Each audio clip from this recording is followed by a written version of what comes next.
Good evening, everyone, and welcome to our panel discussion on equity, diversity, inclusion, and accessibility in LIS to drive sustainability and growth of the profession.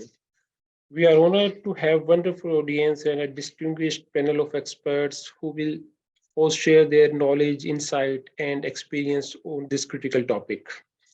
As a moderator, I am Murtaza Ashik, and I am a PhD student at Institute of Information Management, University of the Punjab, Lahore, Pakistan. The title of my PhD dissertation is Practices of Equity, Diversity, Inclusion, and Accessibility in the LIS profession in Pakistan. We have three panelists. I think Dr. Nushin will join soon. I will definitely introduce briefly about our panelist. Our first panelist is Dr. Nushin Fatma Varai. She is a professor and director at the Institute of Information Management, University of the Punjab, Lahore. She is recipient of the Fulbright postdoc fellowship in 2015 at the State University of New York at Albany, New York, and the Assist New Leader Award in 2017. Dr. Varaj gets publication in lots of prestigious journals. She is also the editor of a Scopus Index journal titled Pakistan Journal of Information Management and Libraries. Our second panelist is Professor Dr. Bharat Mehra. He is an EBSCO host and endowed chair in social justice and professor in the School of Library and Information Studies at the University of Alabama, Tuscaloosa, USA. His research focuses on diversity and social justice in LIS and community informatics, or the use of ICTs to empower minorities and underserved population to make meaningful changes in their everyday lives.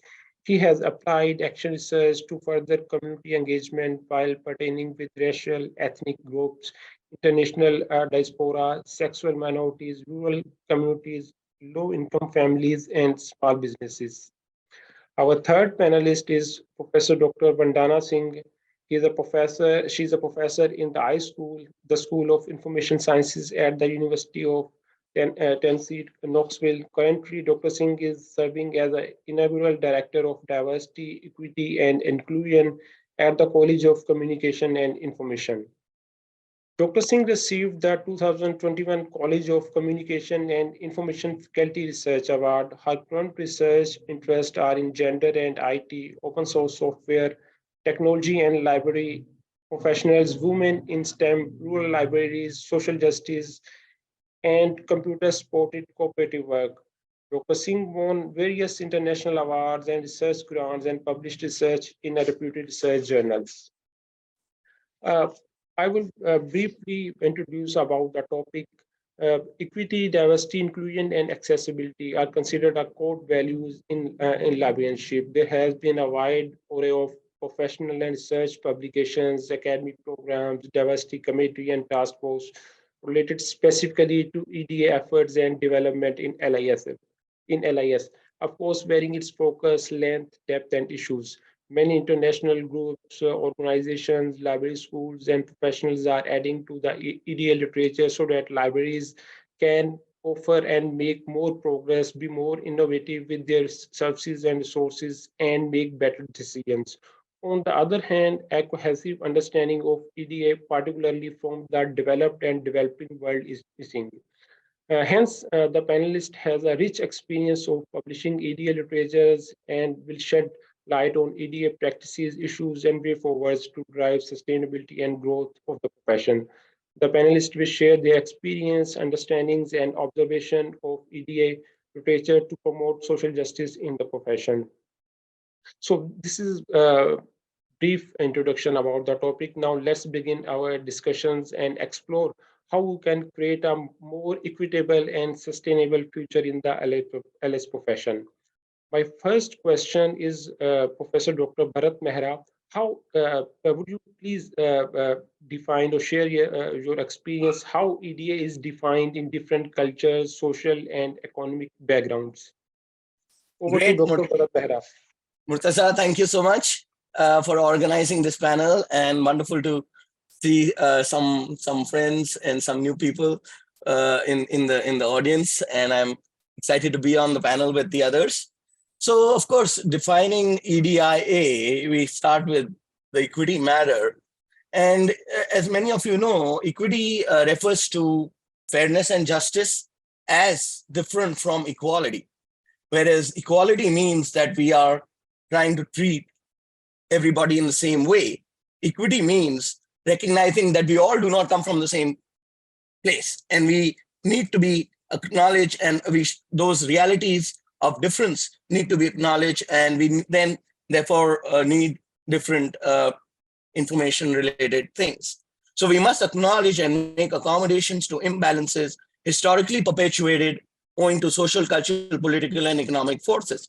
Equity recognizes these interlocking realities based on intersectionality that understands interrelated systemic privileges and oppressions that an individual experiences, and is created and conditioned by intersecting social, cultural, political, and economic realities and experiences. So moving to the next topic of diversity, which has become such a buzzword over the past few decades. According to the Society for Human Resource Management, the meaning of diversity is the collective mixture of differences and similarities that includes, for example, individual and organizational characteristics, values, beliefs, experiences, backgrounds, preferences, and behaviors.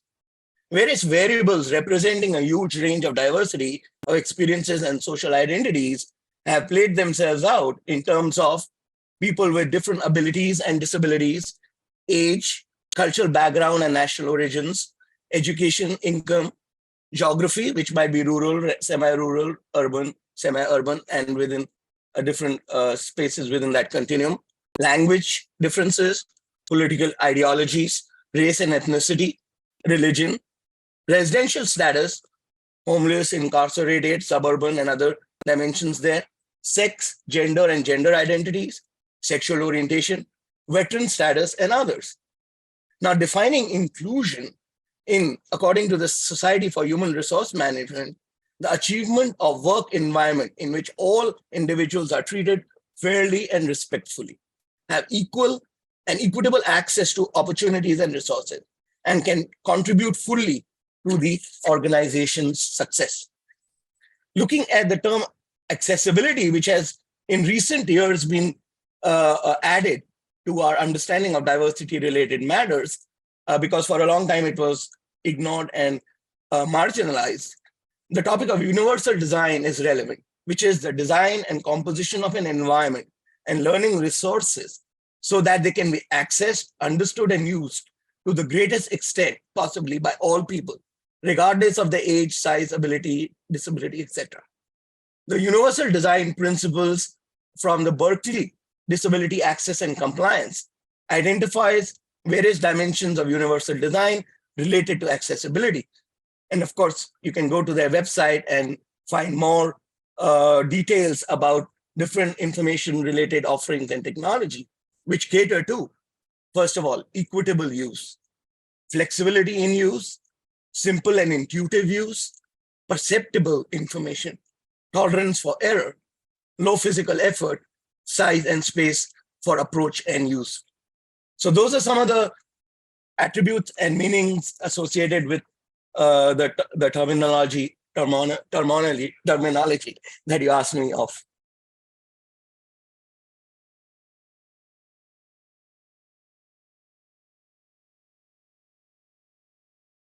Thank you, sir, for your detailed conversations.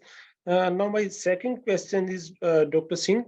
The question is how is EDA practices in developed world, particularly on the basis of current library services, resources, space, technology, and infrastructures?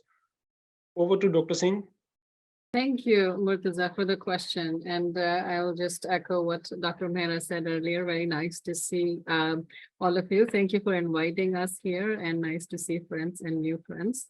I'm very happy to be on this panel. And actually, this is a very interesting day for me to be thinking about this question. I'm going to post something in the chat. Just yesterday, one of the states in the United States, Missouri, voted to defund all the public libraries. So essentially, they're saying that they will not be supporting libraries by taxpayers' money. And libraries, and talking about diversity, equity, and inclusion and accessibility. So, this is, I say what I say next in the backdrop of current political scenario in the United States and elsewhere in Europe as well. So I know, the developed country terminology is looking more towards West. So there, of course, been a lot of work where we can learn from and which keeps enriching our understanding of the concepts. But at the same time, we also are observing the tug of war where people are not supportive and where people are banning books, where people are, essentially starting to withdraw money from public libraries, which is a serious issue, a very serious issue. And educators in LIS have to be knowledgeable of the issues and also have to teach our students how to be advocates to deal with these kind of things that are being thrown at our students from all directions in all the states. So, just starting with that context, I would still like to share some of the ways in which equity, diversity, inclusion, and accessibility are practiced in the libraries. So there are many different ways in which these can be achieved. I will focus on about 4 or 5 so that we have kind of a general starting point to discuss some of the things. So one of the first obvious ones is collections, right? So preparing collections for diverse audiences, preparing collections for multilingual audiences, preparing collections that support the regional populations. So for example, I am in the state of Tennessee. Our student, Dr. Mehra, and I have worked in the rural libraries in this area in several projects. And one of the things that was important there was to understand what are the languages or what are the needs of the local population. What are the types of, so there is a growing Hispanic population. So how do public library collections to support these people? How do they, in their own languages? How do we support kids from public schools, which are in need, who need additional support? So it's really, the idea is to learn from needs assessment in your region and then work from that in forming your collections. Also, again, thinking about the events, the programming that is happening, curating events which are of service to local population, which are educating people about the history of the area in which they live, of what are the things that have happened here in the past, which are the reason for why things are happening in the present. So really learning from our history, knowing from our local areas, and creating events like that. And again, focusing on different groups and different experiences that we have. So, our students participate in curating projects, in digitization projects, which are then useful for the public in the area in which the event is happening. Another example would be to create really a physical space which is welcoming. So, having those kind of signs which says everybody is welcome here, being very, welcoming as, one of the things that I think is often not taught in library schools, in librarianship, training is this customer service type of approach. Like when patrons are coming, we always talk about, the patron or the user is at the center, but also behaviorally, how to interact with them, how to make everybody feel welcome, how to not judge people on what they're asking for or where they might be coming from or how they're dressed or what color their hair is or what color their skin is, all those different types of things. So really making the place physically welcoming to people from, different identities. Similarly, also programming. So, all the children's programming that happens, also the seniors or adults programming that happens for local people, it should highlight and respect and show multiple identities. It should focus on intersectional identities, not really focusing on a single aspect, but really being cognizant and also really and again, these are things I say from living in state of Tennessee, where all these words are not okay to use now. But this is how it was done, and it continues to be done, and the pushback is happening. But that's how it is done, And I hope that we continue to do that, and our students, continue to show up and continue to do these things. And then again, Dr. Mira already touched on this, but accessibility of the spaces by having universal design, by having places that work for everybody, by allowing different kinds of access points. As an educator in information sciences, I teach courses on usability. I teach courses on universal design, not just of physical spaces, but also of web spaces. So how do we create web spaces? And I oftentimes talk a lot more about the value in universal design, the value in, when you are accommodating for a disability, you have to think about disability in terms of permanent temporary disability. So for example, someone might be on a wheelchair and they might use the button on the wall that says open the door. But if I'm walking with 2 cups of coffee and a bunch of books in my hand, I could use that button too. So when we design for accessibility for people with disabilities, it actually helps everybody. We actually make life easier for everybody when we take that broader perspective for designing. So those are some of the ways that I thought about in terms of, again, discussing this, of how it is being achieved in some of the places where I have observed.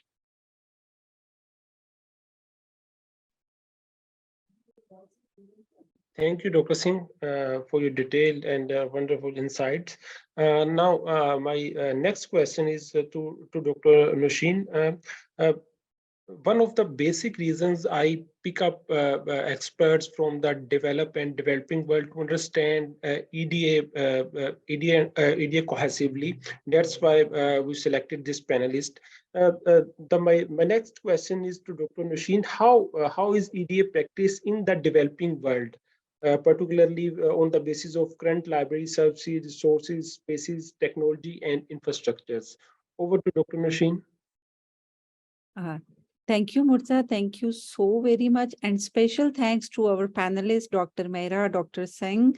They explain concept very well, especially Dr. Mehra, you again give a new perspective of these ideas to us. Thank you so much with us and give us time. And thank you, Murza, for this good topic. I develop interest in this area due to Murza. He's my PhD student and he has deep interest in this area, and I'm learning from him. Basically, I'm not expert in this area and I'm trying to learn new things from both of you and Murza. Thank you, Murza, for taking me on this panel. I'm a student like you. And you're talking about the context of developing country. Context is not as bad as we think, but the main issue is equity, diversity, inclusion, and accessibility are the core values of librarianship. We say it and we know it, but when we go to the when we go in the field, in the libraries, public and even academic libraries, we see the context of developing country as not as good. And the reason is not they basically our curriculum is not supporting these ideas. Basically, public say, although some people say that there's a funding issue and some other issues, basically funding is not an issue. The basic issue is we don't have realization of this people with disability or visual impairment and special groups and underrepresented classes, and even all the good libraries, public libraries and academic libraries are in cities, and mostly people came from rural background. They have language issues, accent issues, and even others manners issue and cultural issues. But we didn't realize their need. When we talk about librarian, about the practices of equity, diversity, inclusion, and accessibility, you will be surprised to know they are even not aware of these concepts. The basic issue is awareness issue, and they are less sensitized about this population. They consider it that this is a minor portion of our user base. That's why they didn't consider them as important. I give you a couple of examples. We have very good campuses, very big infrastructure, buildings, but but many of them don't have even access to people with wheelchairs. We don't have a simple ramp to have a wheelchair. We have very large infrastructure, but we don't have washrooms. Like we have washrooms on first floor. We don't have left in libraries. Like this, these are basically like basic things, basic need of like people with disabilities. Basically, in my opinion, libraries have limited physical infrastructure and accessibility for marginalized groups, such as the visually impaired, physically disabled, minorities, transgenders, and moreover, limited technological infrastructure. Few universities have separate sections for like these special groups, especially visually impaired people, and only a few systems with screen reader software of these sections are operated by a non-library professionals. Basically, these sections were opened in libraries, but due to the lack of interest, lack of awareness of library professional, these sections were transferred to special education department and other kind of departments. Basically, being a LIS professional, we need to realize our responsibility towards the society. We are here to serve the society and promote the idea of inclusiveness. Basically, when we ignore this idea, if I can see, if I can walk, if like I don't need to care others. If we care about inclusiveness and pay our social responsibility, we then we will design and think about these. This is basically not the issue of money and finance. There is issue of priorities. We don't even consider them as like important human being as we are. And this is basically a main, like this is you can say they are like although there are definitely technological and infrastructural problems, but basically there's a issue of mindset. We don't have a mindset toward these peoples and think about them sympathetically and don't have empathy for them to design these services. Moreover, no specific services and resources for marginalized group are available, and I think so. We the professional are reason for that, and the main reason for this state of affairs is unawareness on the part of LIS professional, as they are not sensitive to the needs of underrepresented user groups. Thank you, Murza. This is from my side, and this is my observation. Thank you, Dr. Nasheen. I just add one thing before I go to the next questions. When I choose this topic for my PhD dissertation, practices of equity, diversity, inclusion, and accessibility in LIS, and when I contacted few senior library professionals about discussing the instruments or some pilot testing. And they said this is a Western topic. Why you Yes. are conducting this research? This is the issues of Western because they have infrastructures, technologies, resources. Here there are limited number of people. We have already shortage of funds, equipments, and we are not even meeting the need of our normal library users. So this is, as Dr. Nasheen said, this is basically an issue of mindset. So move forward. My next question is to Dr. Bharat Mehra.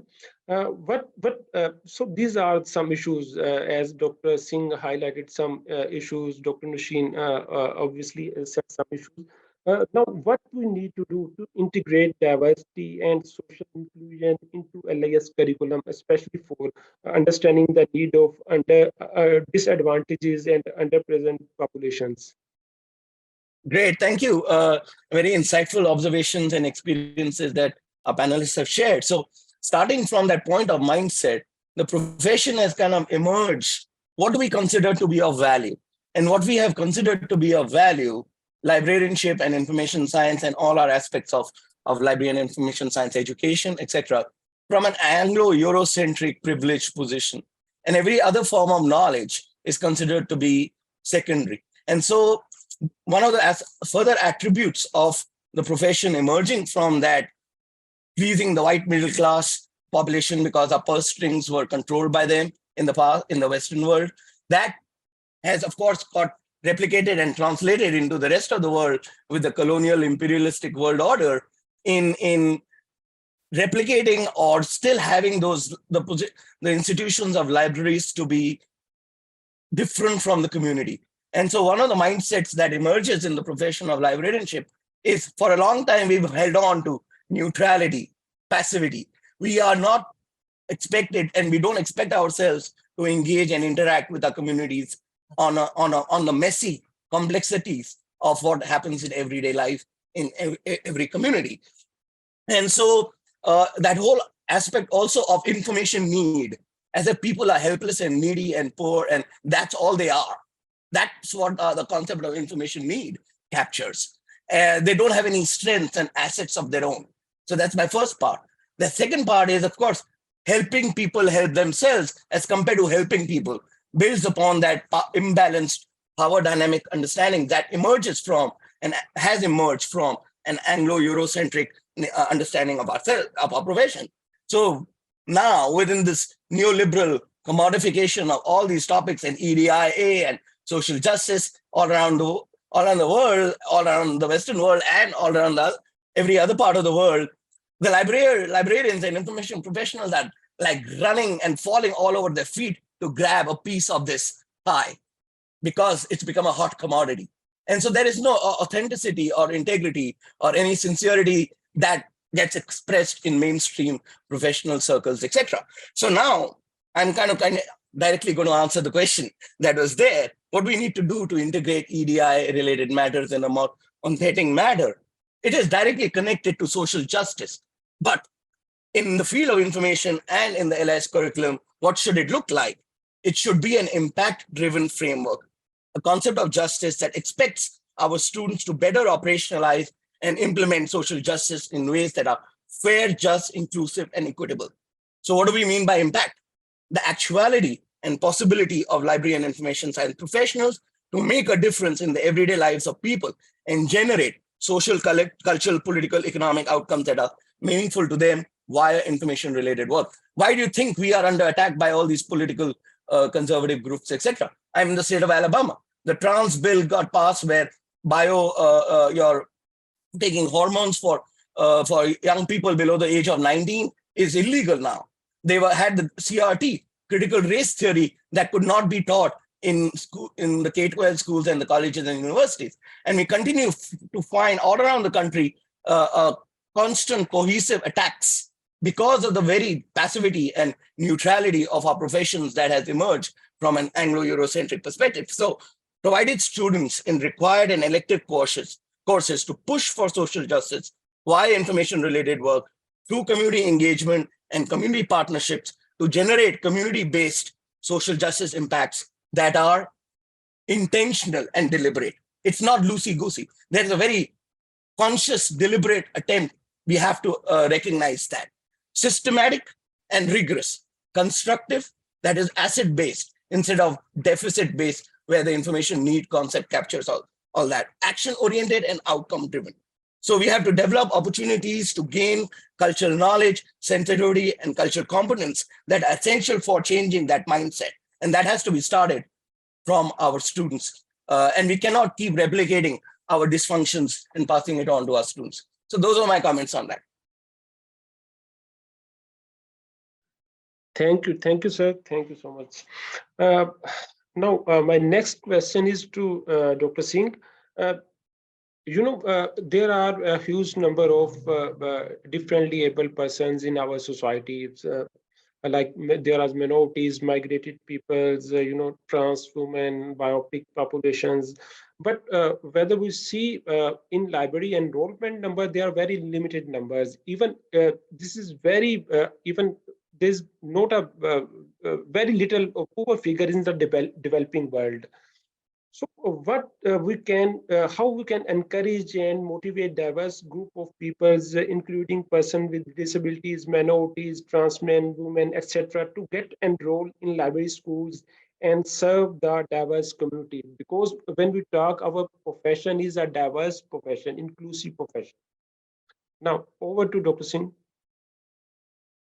Thank you, Murtaza, for that question. And I think just in the way that you have asked your question, I think you have really hit at a very important point, which is that if we don't have students who are representatives of different groups, then they cannot serve those communities with that kind of understanding.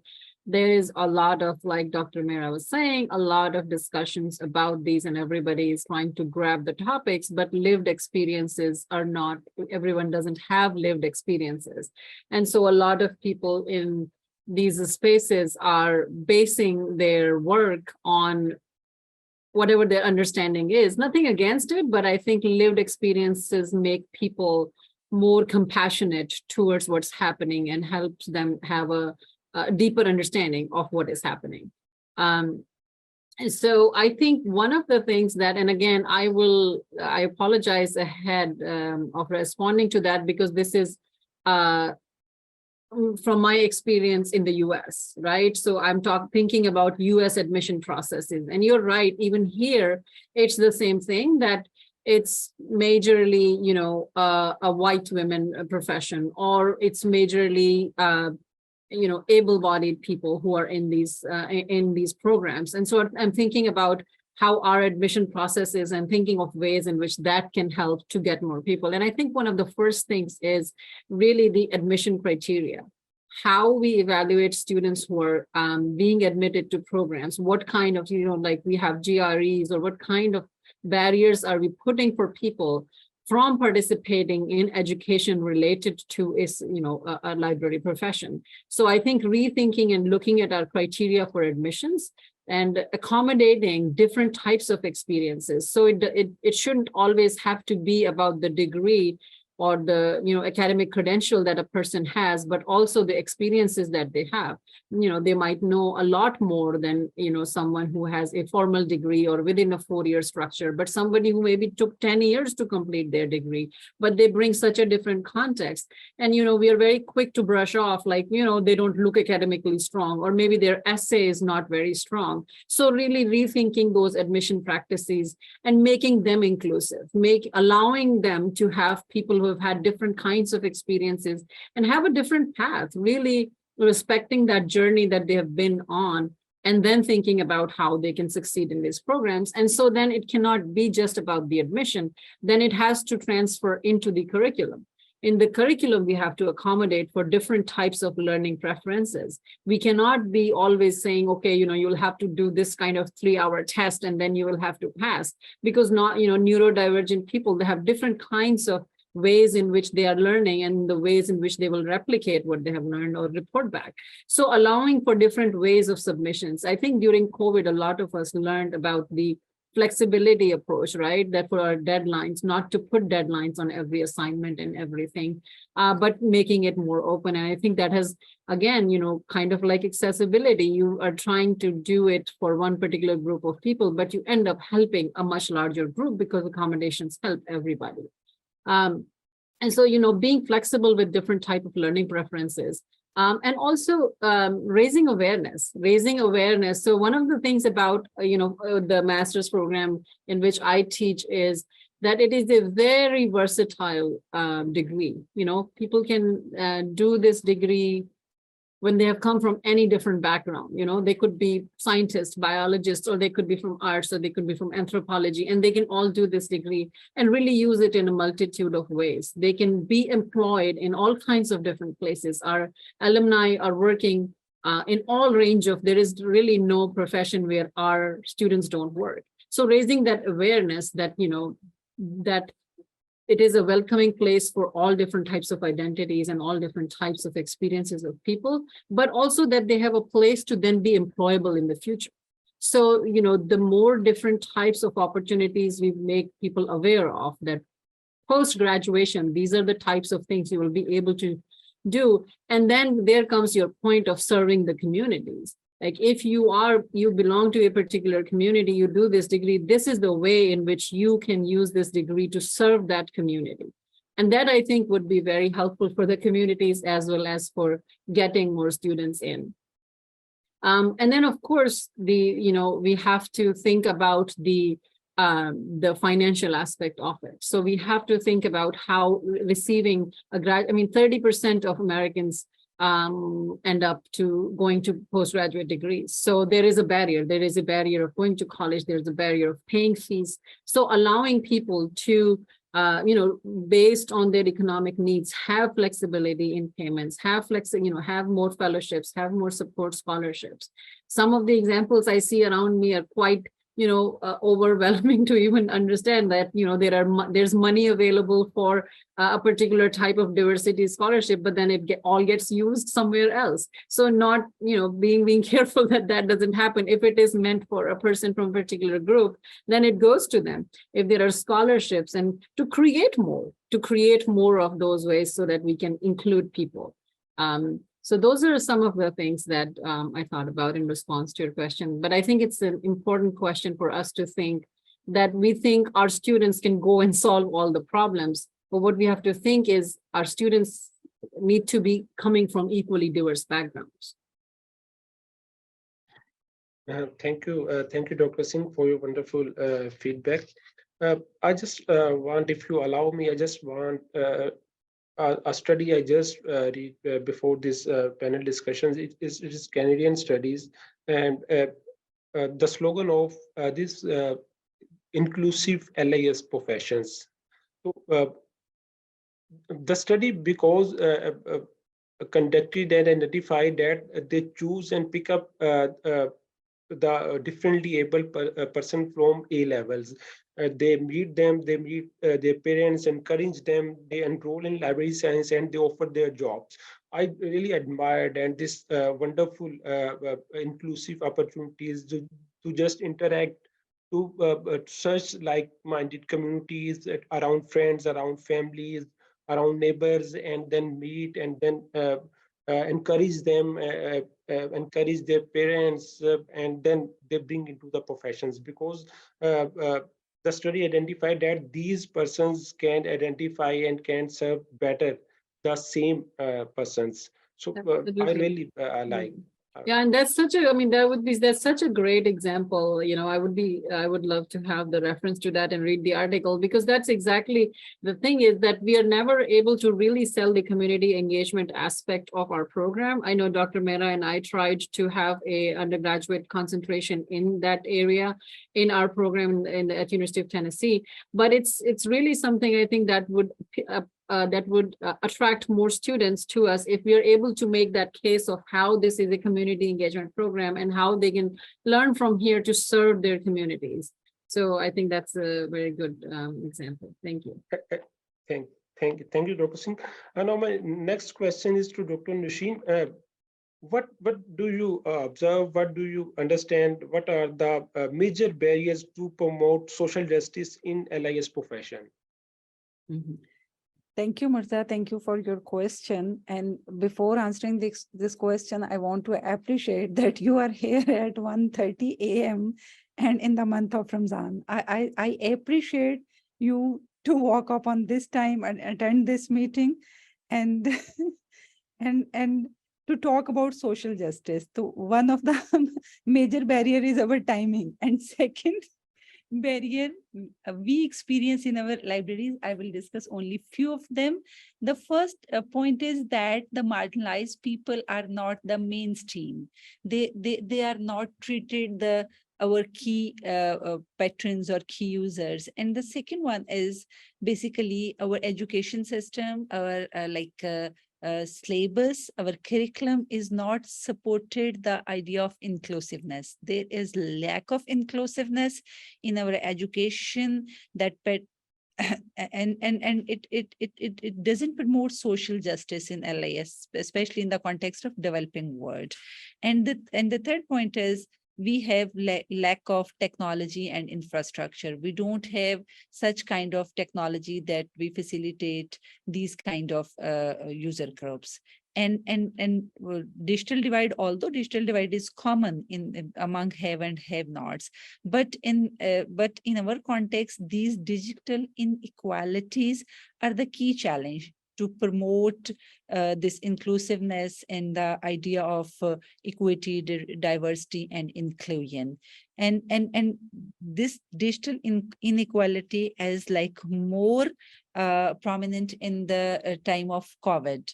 When we are facing the challenge of COVID and we try to start our education and online mode, there are a lot of issues related to digital divide. Our students from rural areas don't have internet access. They don't have the gadgets to connect or smartphones to connect with teachers. So there is definitely, we have to accept that there's a difference between have and have nots, and digital inequalities exist in this part of world. And next is there's a lack of awareness about the importance of social inclusion. Commonly, people don't realize the importance, the benefit of social inclusion. They take it like as a theoretical concept or kind of, as Murtaza mentioned, the Western concept. They don't realize it that it is very relevant, very related to us. And next point is staffing with limited skills and awareness about the need of these groups. Our staff, our allies professional don't have skills to cater the need of these groups. And the last one, which is the most commonly people take it on the as a first challenge, that is a financial issue. As you know, the finance is a main barrier in developing country for socially inclusive culture. But I consider it at the last point in my ranking and preference, because the first thing is, as earlier mentioned, the first point is taking them as important. We need to change our mindset and consider them to be included, need to be inclusive culture. And definitely, if we have priorities, to add them in our society as a active member of the society, then definitely we will sources will definitely generate, and there are multiple ways to facilitate them. And I definitely consider financial point at the last point, but the main point is we don't consider them as the mainstream or not consider them as important. And mostly the mindset of people is that there are only few members. No problem, don't worry, we only focus on majority. Definitely, these groups are in minorities, but these are very important groups. We don't ignore this group. And I don't give blame to the professionals. Definitely, we as academicians and educationists don't give them these kind of orientation and idea, and don't design syllabus or curriculum to sensitize them about this important topic and about important user group. Thank you, Mirza. Thank you. Thank you, Dr. Nushin, for your points. And now, my last question is to Dr. Mehra. We have listened some barriers from our panelists. So considering these barriers, what do you think, what do you suggest, what are the key strategies to cope with these barriers to promote social justice in LIS profession? Over to Dr. Mehra. Great, thank you. Thanks again for the esteemed panelists for sharing their insights. Coming back to the point, of course, Dr. Noshin mentioned the challenges in the international context. And the point, again, connecting it to that the placement of the profession, the discipline, wherever we have again adopted Anglo-Euro models in the institutions all around the world where library or information science gets fitted in and placed. And so what we can do also is then dictated by what we see as practices and standards and norms around the Western world. So for example, venturing out into the communities and trying to connect with people and trying to make a difference. That whole neutrality, passivity, we are looking inside in our collections and our spaces, not necessarily getting out there into the messiness of the realities. But that's how then the administrators are also going to view ourselves. When we ourselves have such a narrow vision of ourselves, naturally the management and administrators all around the world are going to then also look at the discipline and the professions of information science or librarianship in that manner. That's first point. The second point, which I connected to, is that the notion of our users has also been in a deficit manner, as if we cannot understand the aspect of facilitating as being facilitators to help people make changes in their everyday life. We have to be making and helping them out. And so those two aspects are emerging from, again, an imperialist and colonialistic world order, which needs to be decolonized. First of all, in the Western world, because the rest of the world is unfortunately mimicking and replicating and copying the placement of the professions in their own institutions. Again, this is not right at this moment in time.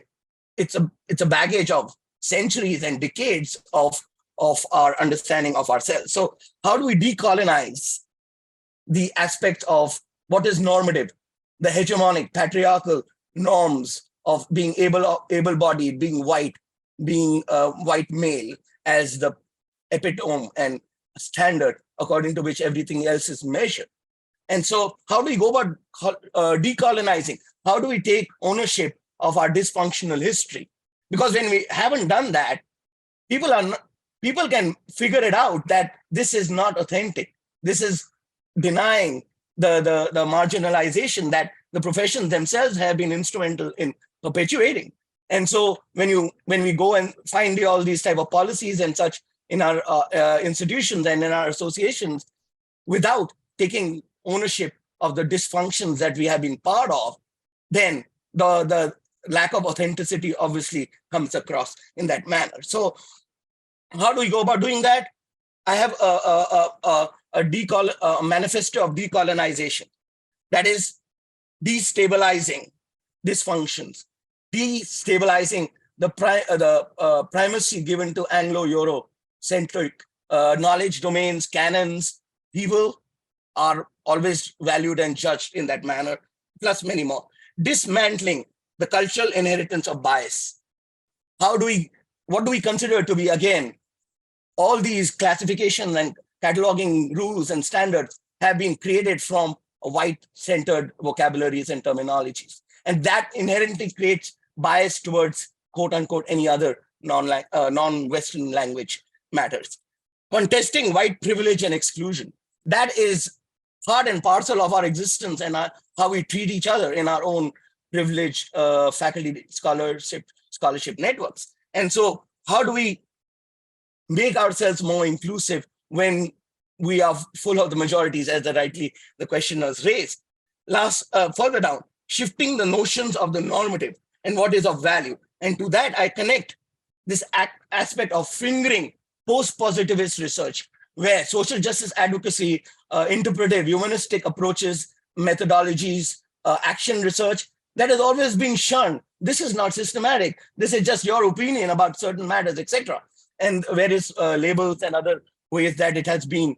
There have been efforts for decades to not recognize the voice coming from the margins, because it doesn't follow the parameters inherited through social sciences, which are replicating your post-positivist assumptions and hypotheses and the ways of conducting what is research and what is not, etc.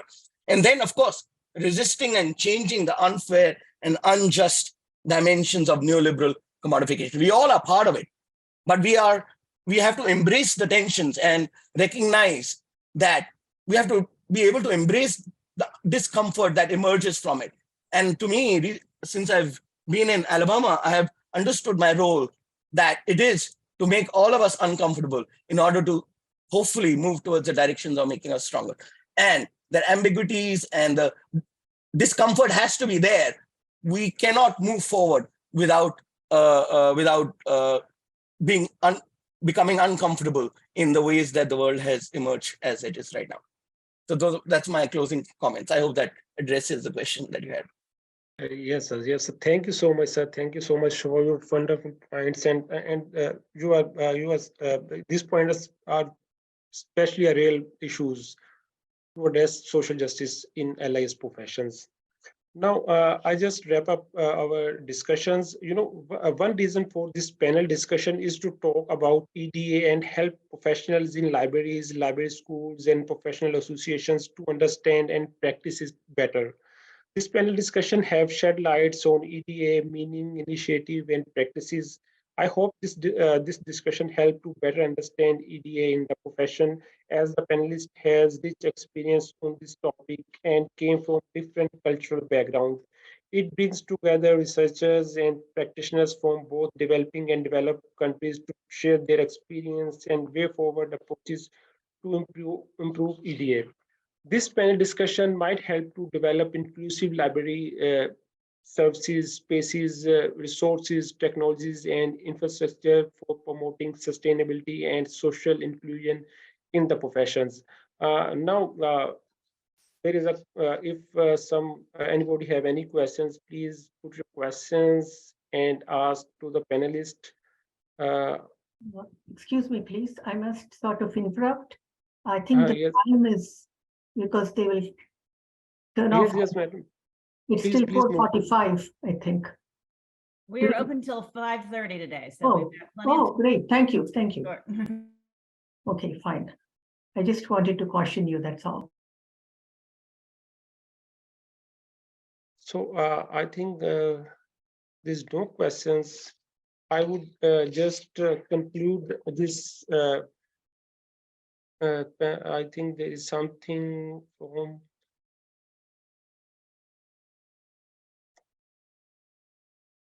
Deborah Gurved. Thanks for Dr. Mehra comments that we all are welcome.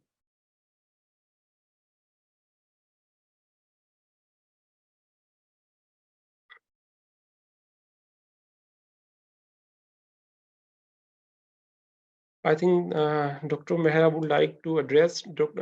There's a questions or comments from Deborah. That Dr. Mehra comments that we all become uncomfortable in an effort to change harmful norms in the legacy of information professionals. What is that? This is a simple comment. I don't think so. It's a question. Yeah, he appreciate his comment and point of view. Yes, madam, I got it. I think Dr. Mehra might want to further respond. If Thanks. I think thank you for recognizing the value of the discomfort. I think we still are far away from being able to embrace that idea. There, of course, different types of strategies that are used when people speak up. It's like aspects of collegiality are thrown at their face, that you're not going according to, you're disrupting the whole equilibrium, and you're challenging. When you challenge things, there are different tactics that are used against. Even though now I'm glad that people are recognizing the value of discomfort there, because if you are not uncomfortable, we are maintaining this. We are like embracing the status quo, and we've done that as a profession. Librarianship, that whole aspect of neutrality emerges from a discomfort towards discomfort, and so that's kind of my comment in there. Thank you for recognizing the value of it. Thank you, Deborah. Thank you, Mehra. As we near the end of our panel discussions, I want to take a moment to thank our esteemed panelists for sharing their expertise, insights, and experience with us today. Your contribution have been invaluable in shaping the important conversations. As we conclude these discussions, I encourage our audience to reflect on the key takeaways and insights that you have gained from today's conversation. It is clear that promoting EDA is essential to the growth and sustainability of the professions. We must continue to work together to create more inclusive and accessible environment that serve all members of our communities. I also want to remind everyone that this conversation does not end here. Let's continue to engage in meaningful dialogue and action to create a more equitable and sustainable future for LIS. Thank you all for being part of this important discussion. Lastly, I am thankful to the president and management of ASIST for providing us this wonderful learning platform. Thank you so much. I think now there is Dr. Iyer would like to concluding remarks. Over to Dr. Himatala Iyer. Yes, thank you. Right. Yeah, as you know, you already mentioned my name. I'm Himalata Iyer, co-chair of the conference. It's been a pleasure to be with all of you today on day 2 of the conference. A lot of good thoughts and good ideas to think about and to reflect and to put it in action. I want to thank all the panelists and the poster presenters for their excellent presentations and discussions on a variety of fascinating topics. My special thanks are to all the participants of the conference. They come from different parts of the world. And I would like to thank Dr. Nadia Caddy for her thought-provoking keynote address on knowledge translation, discussing the creative and innovative approaches to meet the societal challenges. In essence, she was talking about putting knowledge to work or knowledge to action, as she calls it. Thank you, Nadia.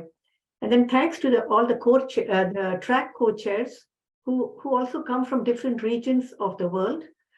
This is in keeping with the spirit of the global conference. My special thanks to ASIS staff for their amazing work. None of this would have been possible without their solid support. I hope you all enjoyed all the sessions today. Tomorrow, which is the last day of the conference, we have very interesting sessions lined up. The keynote address is on artificial intelligence in everyday life. It's a very relevant and hot topic currently. We also have an invited talk on information heroes from the old and to the new in South Africa. This plus 2 fascinating paper sessions. Hope to see you all tomorrow. Thank you one and all for participating in this conference. Thanks a lot. Okay. That's it.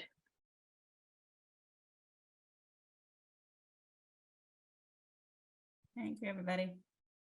Thank you. Thank you, everyone. Thank you to the panelists and moderators. Thanks for the organizers. Wonderful opportunity. No, thank you. Welcome. Thanks, Professor Iyer. No, thank you. Thank Thank you.